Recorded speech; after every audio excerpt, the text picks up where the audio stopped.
the asshole for telling the truth at my best friend's wedding during my toast?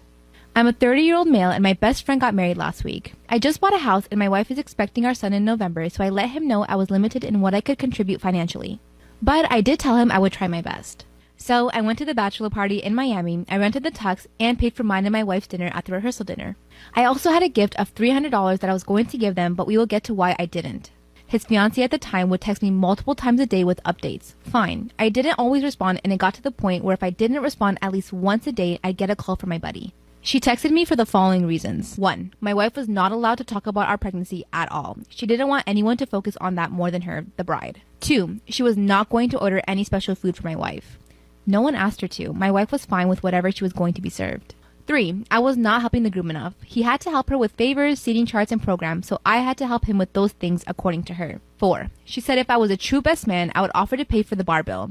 I don't even know what that means. 5. She had to read and improve my speech before the rehearsal dinner and wanted to be included as much as my buddy. She told me to make things up if I had to. I was not allowed to include anyone but the two of them, and no inside jokes or stories about my buddy that didn't include her.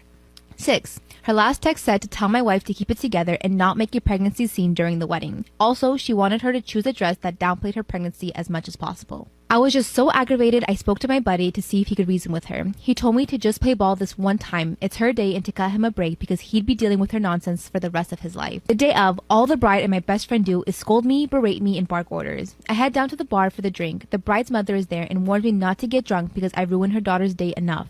That was the final straw. I didn't give them the card with the cash, and in the speech, I used my friend's exact wording about having to deal with her nonsense for the rest of his life. I wished him the best and told him I'd always be there for him, especially during the divorce. So, am I the asshole? Yeah, you are, but good job. Story time about how I found out that my mom was sleeping with my history teacher to get me better grades. So it was my junior year of high school, and everybody knows that your junior year is the most important year of high school. If you didn't, well, now you know. My brother was in his senior year of high school, and when he was a junior, he had the same teacher, so he knew how hard the class was.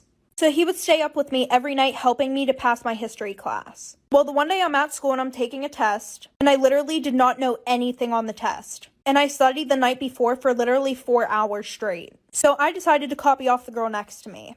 Well, a few days later, we get our test back. And I'm looking at mine, and I got a 97%. And then I look over to the girl next to me. She got a 33%. And then I started going through the tests, and none of the essay questions looked like my handwriting. But I didn't say anything because I wanted that A. Well, the one night, I'm sitting down with my family having dinner, and I told them that I copied off the girl next to me, and how I got a 97% and she got a 33%. And my brother flips out like for part 2. Part 2 of my mom sleeping with my history teacher to get me better grades. So like I said, I told my parents that I got a 97, she got a 33. And I was telling them how the handwriting didn't even look like mine and everything. And then my brother starts flipping out. In front of my dad, too. He goes, "Mom, are you fucking serious? You couldn't let her try and do this on her own?" And I was super confused. Like, I thought that maybe he was talking about my mom paid off the teacher. But then he said, "Yeah, Dad, if you didn't know, Mom's been fucking our history teacher to get us better grades." And then he goes, "Mom, you're such a fucking whore." And my mom's sitting there not even fazed. She just took a drink of her wine and said, "Get the fuck upstairs now." Before my brother leaves the table, he goes, "Maybe you can fuck Dad's boss too. Maybe he'll get a raise." And then I realized what was happening. And it's around 6:30 p.m. So after that, a lot of stuff happened.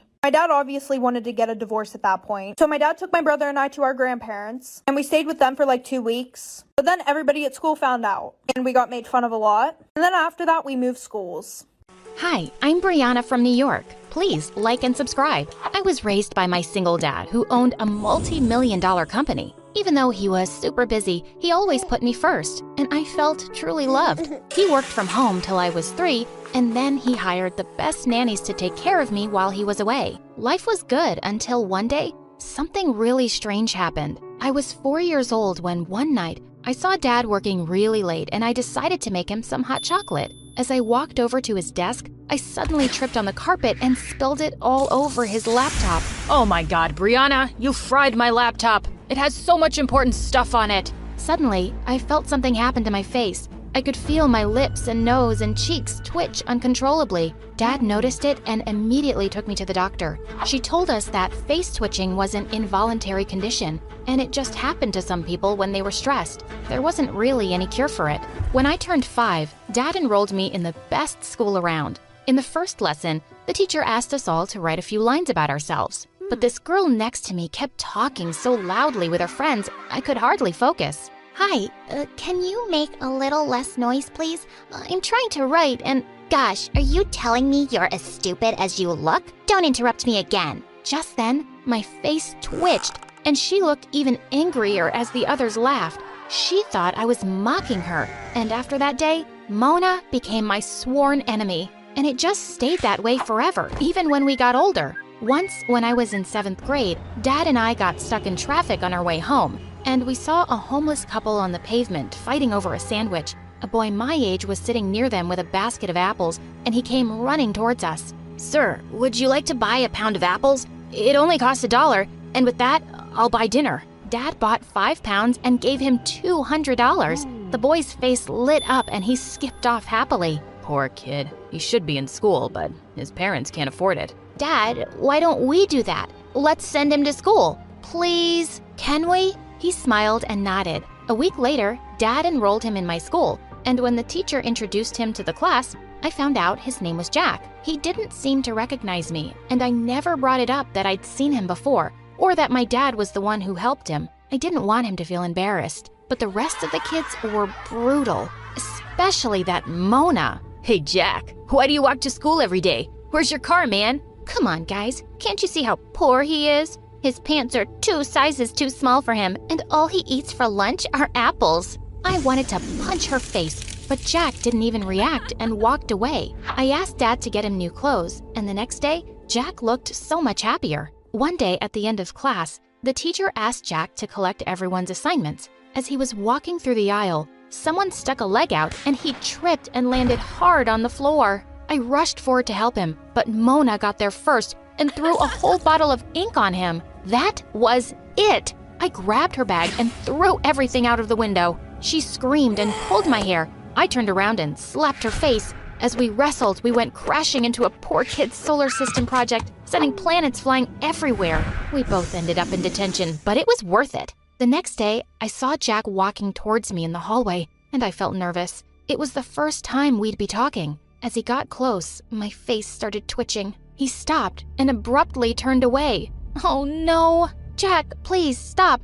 I didn't mean to tease you. You just wrinkled your nose like I'm something disgusting. I thought you were different after what you did yesterday. Just let me explain, will you? I told him about my condition and his face softened. We started hanging out after that, and soon we became friends. Well, I started having a small crush on him. He was sweet and simple, unlike any of the other rich, hoity-toity boys I knew.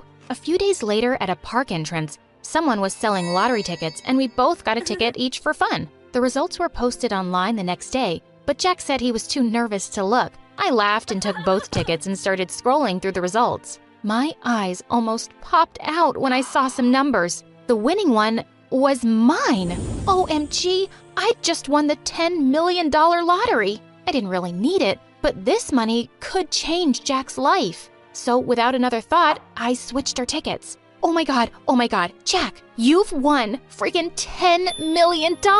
Can you believe this? He stared at me in shock, then started whooping and jumping around like a crazy monkey. It was the best moment of my life. I was so excited to meet him after the weekend, but as soon as I entered school, I spotted him in a corner surrounded by some kids, including Mona. Gosh, couldn't they just leave him alone?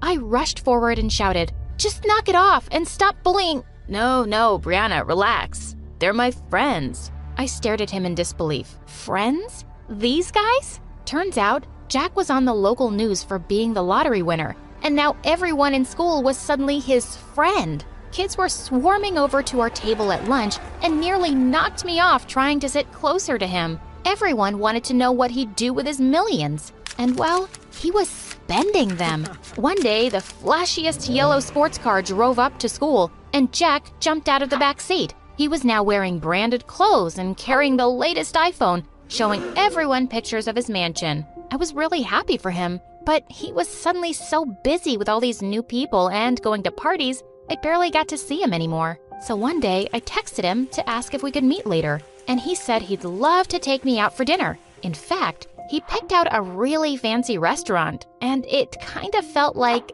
a date? But I was so mad when I kept waiting for 3 hours, and he never showed up. He wouldn't even pick up his phone. On my way home, we were driving past some cafes when suddenly I yelled at my driver to stop. I spotted Jack under a streetlight, putting his scarf around a girl's neck and pulling her in for a kiss. And the girl was freaking Mona. I stormed over to them. What the heck, Jack? You stood me up for dinner, and what are you doing with her? He's kissing me, twitchy face, because I'm his girlfriend. His what? Jack, are you crazy? Gosh, Brianna, I totally forgot about dinner. And no, I'm not crazy. Mona has apologized for everything to me, and she's actually really sweet. No, she's not, Jack. Can't you see she's suddenly into you because you're rich? That's why all those other people are your friends too. What's your problem, Brianna? Why can't you just be happy for me? Does it bother you that I'm not your poor friend anymore? The one you can feel sorry for and take care of? You just can't stand that I'm as rich as you now. I can't believe you just said that. And suddenly, my face started twitching horribly. God, I hate when your face does that. It's so annoying. I snapped and slapped him across the face. I don't even know who you are anymore. And with that, I ran back to my car with angry tears down my face. I was heartbroken, and I told Dad everything that had happened that night. I'm so sorry, sweetheart. And I'm sad to hear Jack's turned out this way. He'll soon realize he's lost the best friend he ever had. Well, it didn't look like it would be anytime soon, because he and Mona were now the hottest new couple in school. I could hardly stand to look at those two. But thankfully, the next few weeks, I was too busy working with my science club members to see much of them. Some professors from Harvard were coming to judge our projects, and we had a chance of winning a spot in a super exclusive summer program. When it was my turn to speak out at our presentation, I started off really confident. But just then, I spotted Mona and Jack in the auditorium pointing and making faces at me. I tried to focus, but I felt so flustered. My face started twitching and I forgot all my words. I turned to leave and I tripped and crashed straight into our project. As I saw Mona and Jack laughing from the corner of my eye, I picked myself up and ran away from there. I couldn't believe my best friend had become a spiteful jerk, ruining everything for me. I just never spoke to him again. A few days before the end of high school, I was walking past the principal's office when I saw Jack inside. What's happened to you this past year? You've ignored all my warnings and now you've failed 3 subjects. You're not graduating high school. You'll have to repeat a year. What? Come on. Surely we can find another solution. How about I pay you 10 grand and you make my bad grades go away? Get out of my office, Jack. I quickly walked off before he could see me. He was so smart, but he'd just been wasting his time over stupid things. And Mona publicly dumped him the same day when she found out because she said she didn't want to be with a loser anymore. I graduated high school with flying colors, and of course, Dad came to attend. Oh, hello, sir. I wasn't expecting to see you here. Well, I was hoping to see you graduate along with my daughter, Jack. Your daughter? What's her name? Brianna. What? Brianna is your daughter? Yes. In fact, she's the one who insisted I send you to school all those years ago. You have a lot to thank her for, son, including that lottery ticket you think you won. I was gathering my stuff from the locker when suddenly I found Jack standing behind me. What do you want? Brianna, I know what you did. What kind of crazy person gives away $10 million? What? How do you know that? It doesn't matter. Just tell me, why did you do that for me? Jack, when I saw you as a kid on the roadside, it broke my heart to think you didn't get as lucky as me to be born to rich parents. That lottery ticket was also just dumb luck. I didn't do anything to deserve it, but I really believed you deserved a better life. I still believe that, and I don't regret giving you the money at all. I can't believe I was such a terrible jerk to the best person in my life. I'm really, really sorry. I don't deserve your forgiveness or your friendship, and I won't ever bother you again. Goodbye, Brianna. I hope you have a wonderful life. He walked away, and I had a lump in my throat as I watched him leave. A few years later at university, I was studying in the library one evening when I realized it was quite late. As I was walking back to my apartment, I suddenly felt like I was being followed. I looked around to find 2 masked men right behind me. I tried to run, but they caught up instantly, and one of them snatched my bag as the other pushed me to the ground. Just then, someone came out of the shadows and punched one of them. To my shock, I saw it was Jack.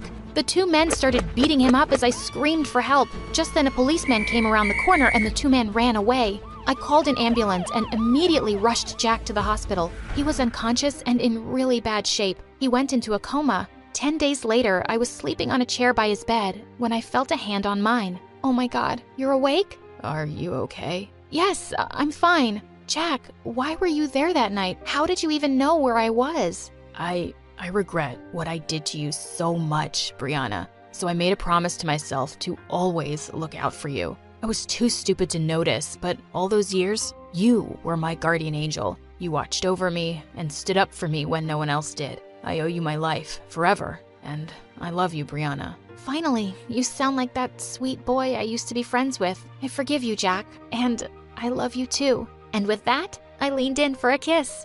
Would I be the arsehole for ending gift exchanges with our adult children because I got a terrible gift? This is the first year that our sons, 20 and 21, have significant others to spend the holidays with.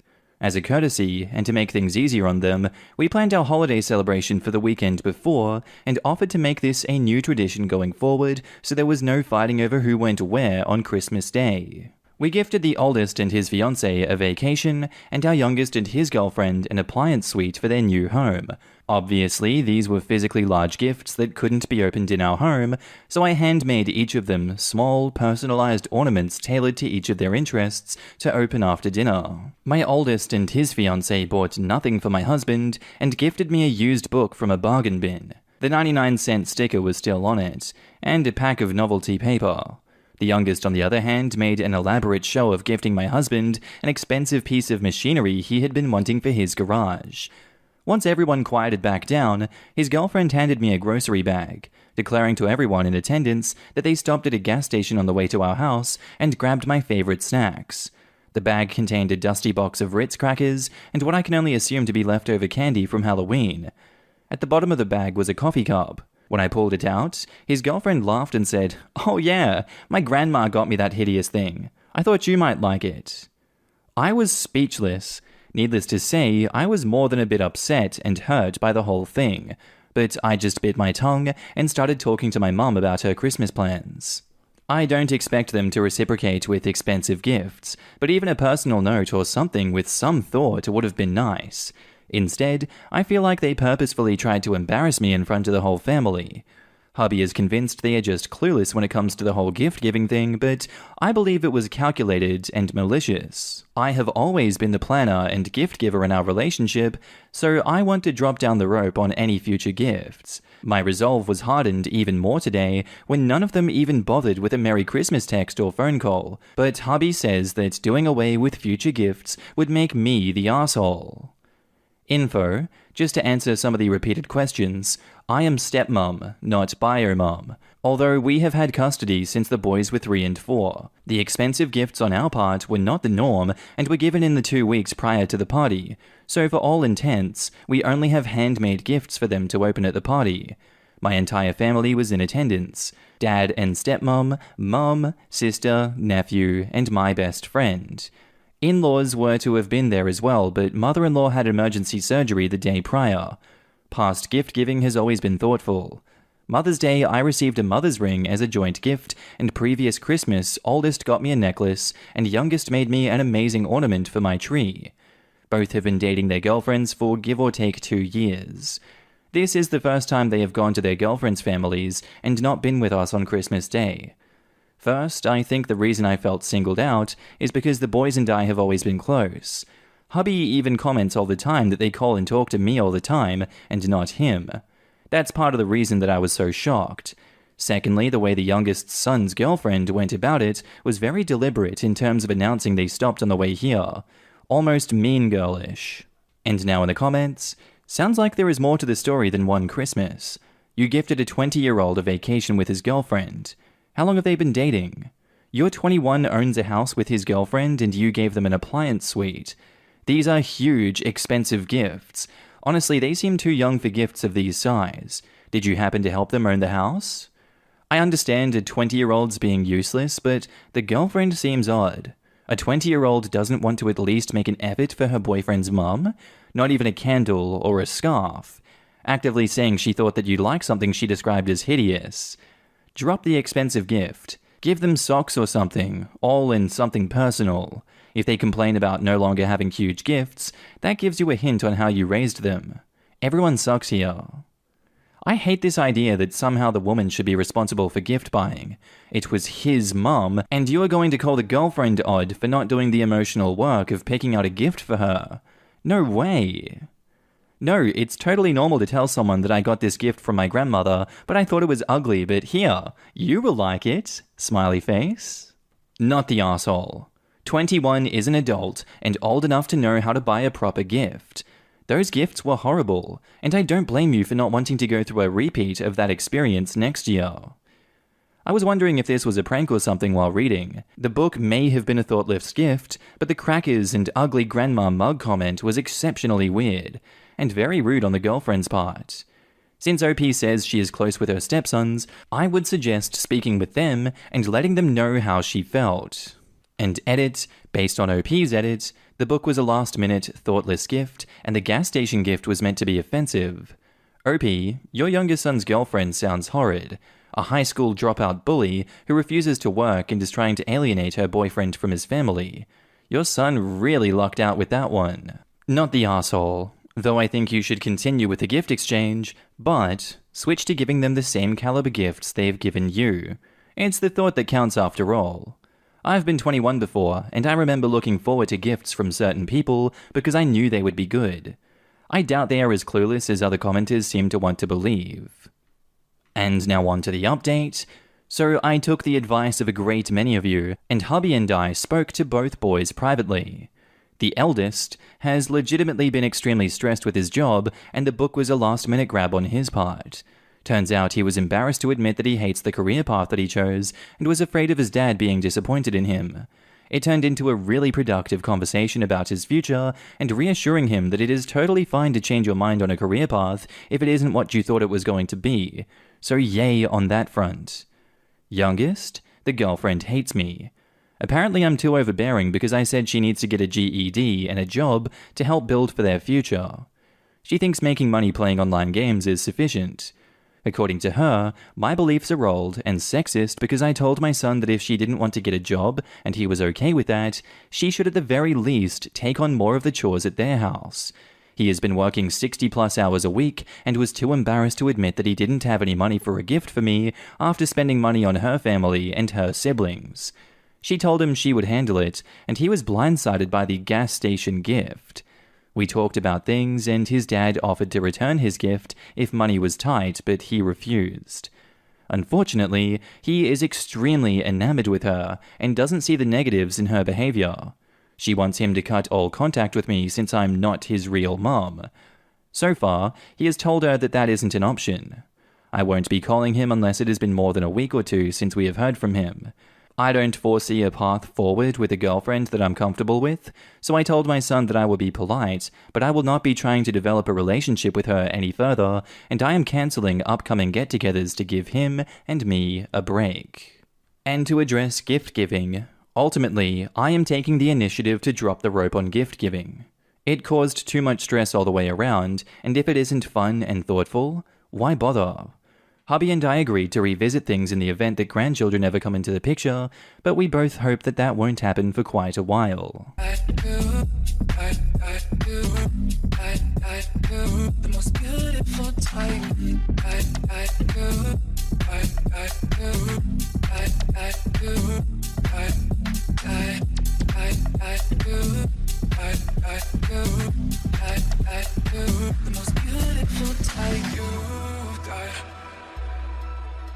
The most beautiful diamond.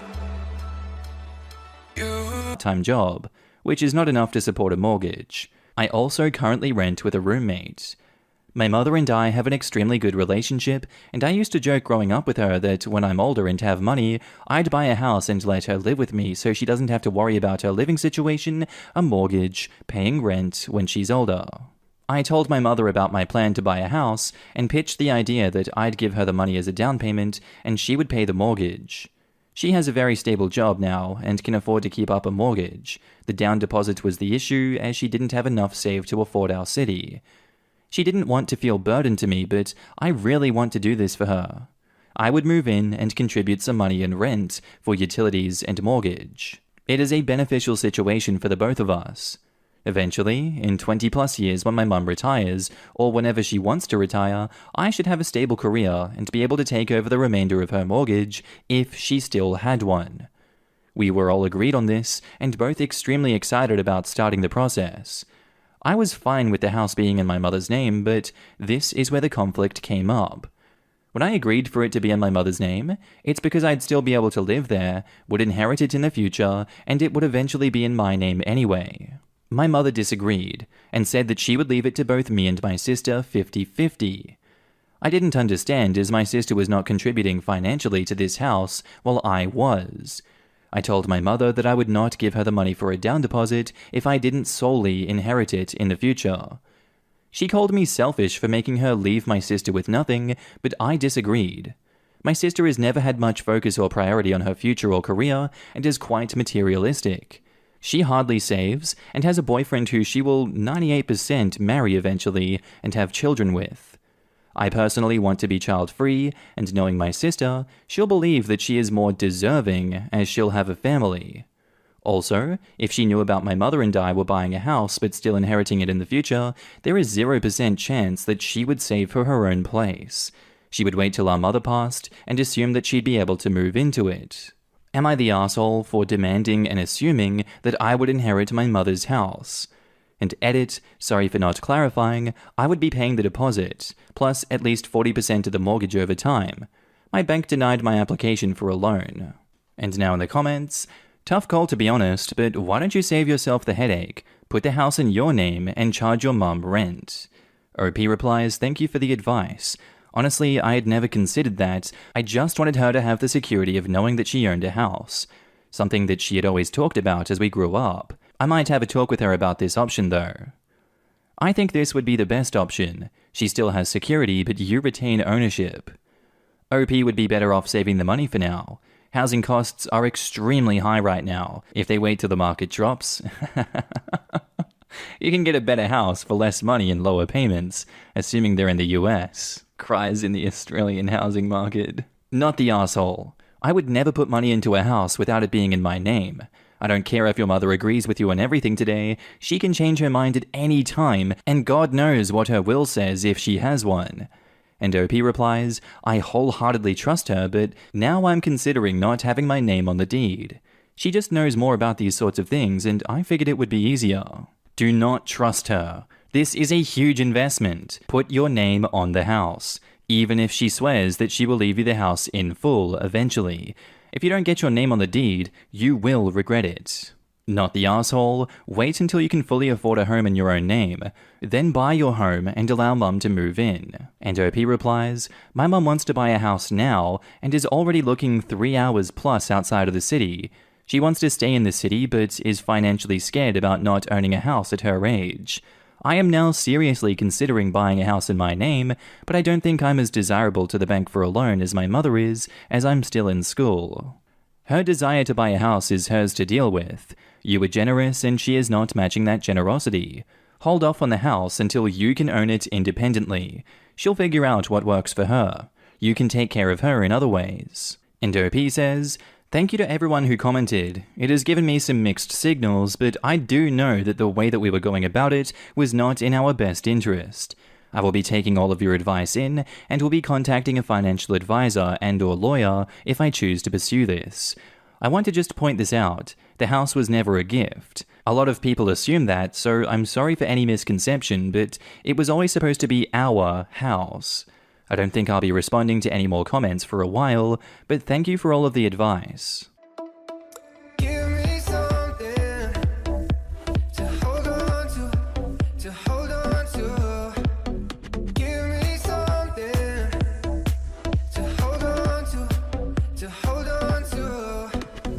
Give me something to hold on to hold on to. Give me something to hold on to hold on to. We going up, yeah, we going up, baby. Give me. And now on to the update. To start this off, I have decided to not purchase a house at this moment. I sat down to talk about this decision with my mum and gave the following requests that would make me comfortable with purchasing a house with her. Both of our names would be on the deed/mortgage with joint tenancy. This would mean that when either of us passed, it would automatically be passed on to the other and not counted as estate. This was the one that I liked the best. I donate a portion of the down deposit, not all, and consider it a gift. After discussing with an estate lawyer and financial advisor, we do it in a very legal way, with signed documents and everything, dictating my percentage, my mother's, a maximum payoff my sister could receive if I wanted to buy her share. I saw this in a comment, etc. And I said that I would only consider this option if my percentage was 51% or above, both names on the mortgage and deed. Or just nothing, and we both do our own thing. My mother took the day to discuss these options and said she didn't feel comfortable not leaving anything for my sister when she passes, and like a lot of you guys said, I realized we just aren't compatible. I tried to tell her why I wanted it this way so I would have financial security in the future, but also so I could help her, but she said that I was being heartless to not consider my sister's future. She tried to negotiate option 3, but at only 50% guaranteed to me. I know that selfishly, that is not a beneficial situation for me to be in, but I just can't bring myself to agree to that.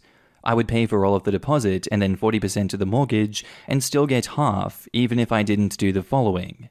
This would also set me back years to buy a house that I would actually own.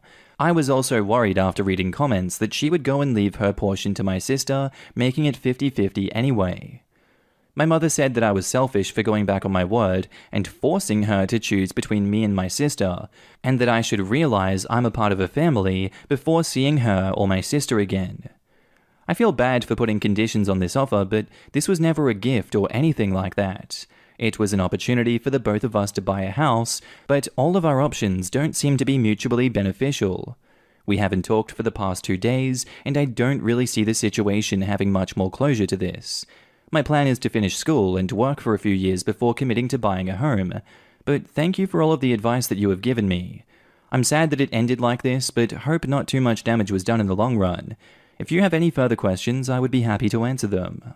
And now in the comments, your mother is very worried about the prospect of not leaving an inheritance for your sister, yet it seems to have escaped her notice that if you pay for half of the house and end up with 50% while your sister also gets 50%, she left nothing to you.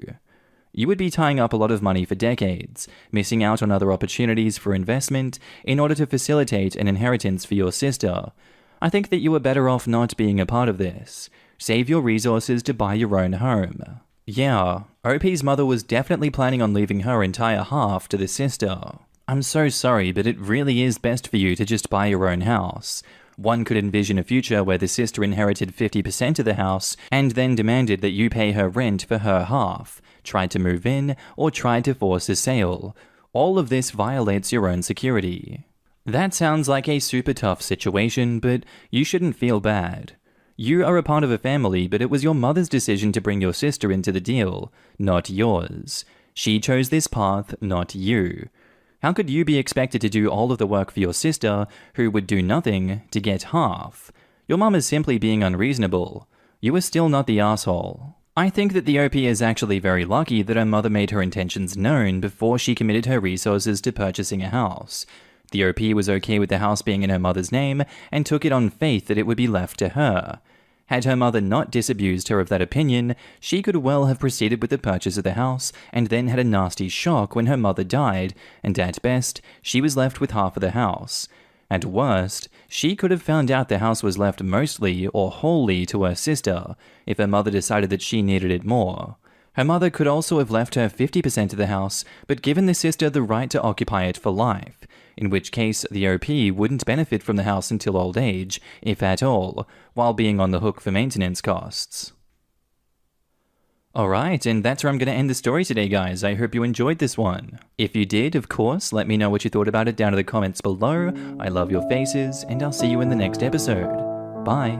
Am I wrong for telling my ex to stop giving my daughter lunch money? I have a daughter, Emily, 16 female, with my ex. She chose to live with my ex and his wife and kids the majority of the time because she has to share her room with her stepsister Laura, 15, in my house. My ex gives Emily $25 a week to buy lunch. Emily's in Laura's school is down the street from the public restaurant, so instead of buying school lunches, she leaves campus to buy herself and her friends lunch. Okay, kind of see the problem here?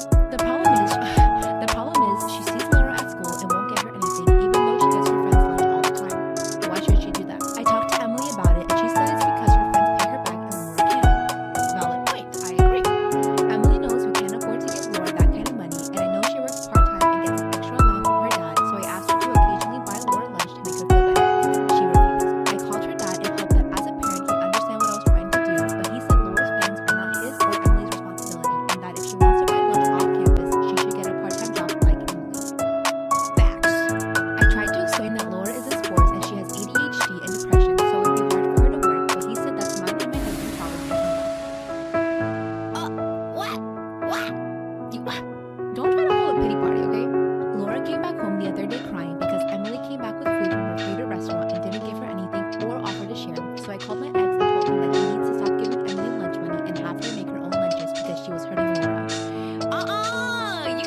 intolerance. I work full-time and also have some seasonal work this holiday season because Tim has been without work and money has been very tight. As a result, I barely get to rest. The holidays are especially hard, and I found myself getting just one day off every 2 weeks for almost 2 months straight. Damn. As you can imagine, that day off means the universe to me. Now, Tim loves dairy and will sometimes intentionally eat things which trigger his allergy. Lately, it's gotten out of hand. In fact, it always seemed to coincidentally line up with my time off, and I found myself spending my one day taking care of him.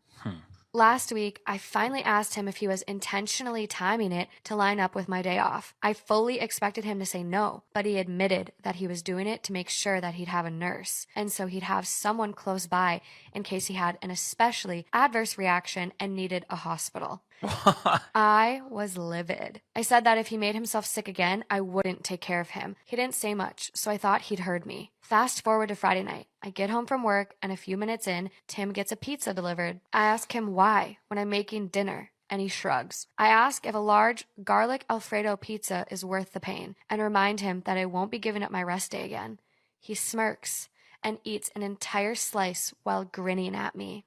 I left it at that and went back to my dinner. Predictably, he got sick, profusely vomiting, retching, and groaning from the intense cramping and diarrhea. I slept in the guest room to get away from the sound and smell. He called for me several times, and I repeatedly told him no. Hours later, he was still sick and woke me up at the crack of dawn to go get him Pedialyte and meds because he was so dehydrated and still in pain. I told him to order it in and asked him to get out and let me sleep. He was still whimpering when I eventually got up to shower and eat. Again, I did nothing to help or comfort him. By morning, when I had to go to work, he was enraged. He yelled, and by the end of the day, he told our friends and family that he nearly died, and I neglected him. His family accused me of passively trying to kill him. His mom called, shouting that he could have had a life-threatening reaction due to my petty actions, and that I'm a shit wife for not minding his health. I'm starting to feel guilty because she's right, and he could have been seriously hurt. Am I the asshole? I'm 30 and my girlfriend, 27, is Indian. She moved to the US a few years back. I'm American, white, if that matters, and we live in North Carolina. My girlfriend loves to cook. She told me so on our first date. However, I'm not the biggest fan of Indian food. I find that a lot of spices used in Indian food irritate my stomach, and I have a very low tolerance for hot and spicy foods. She's never had an issue with this and never forced me to eat anything I didn't want to. In fact, whenever I stayed over, she made me things like pancakes and French toast, and they were incredible. She's a very good cook. 2 weeks ago, we moved in together. Our place is a large, fully equipped kitchen, and my girlfriend was ecstatic about all the things that she can do. I was happy to see her so happy. However, in all of our excitement, I didn't realize how her food preferences can actually become a problem. You see, I didn't realize that she cooks and eats a little bit of food, like,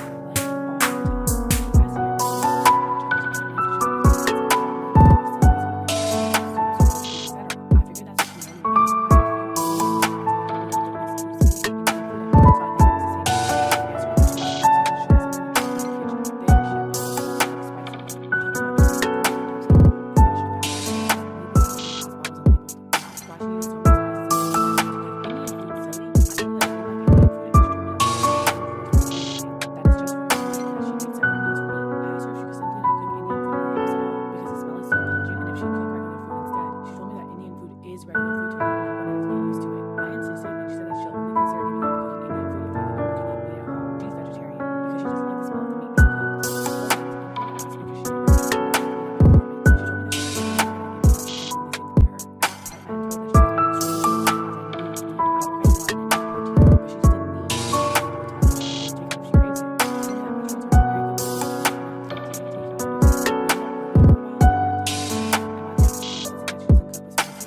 Am I the asshole for flipping out on my husband for canceling my job interview? In 2019, I could no longer work because of physical disabilities, and no company wanted to hire me for the past couple of years. My husband said it's better that I stay home and not worry about working. I agreed, and he's become the breadwinner, but then it's like a switch flipped. Chores were 50-50, but after I lost my job, they became 100% on me. Keep in mind the physical disabilities I developed. His excuse for not doing anything to help is that I stay home 24/7. I said that's not fair, and he promised everything will be 50-50 once I start working again. I told him I would find a job, and he laughed and said good luck. I vividly remember that. Am I the asshole for flipping out on my husband for canceling my job interview? I found a job that would have me work from home due to physical strains. I was so excited and felt capable again despite the struggle. I told my husband about the interview, and he looked red in the face and said nothing. Well, 2 days ago, I found out my interview got canceled. My friend asked why I did that, and I said I had no idea. My husband came home and admitted to canceling the interview. He said that this job has a lot of requirements and I didn't seem fit to be accepted there, so to spare me the heartache of being rejected, he canceled it. I flipped on him and said he probably did it because of the chores. He threw a fit about how unreasonable and selfish it was to consider a job without even speaking to him first. Am I the asshole for refusing to buy my stepdaughter a car like my daughter's? I have a 16-year-old daughter, and about 7 years ago, her dad and I divorced because he found out he was gay. Him being the only breadwinner and me being a housewife, he preferred to let us live in our house. He continued paying all our expenses and giving me money to maintain my lifestyle.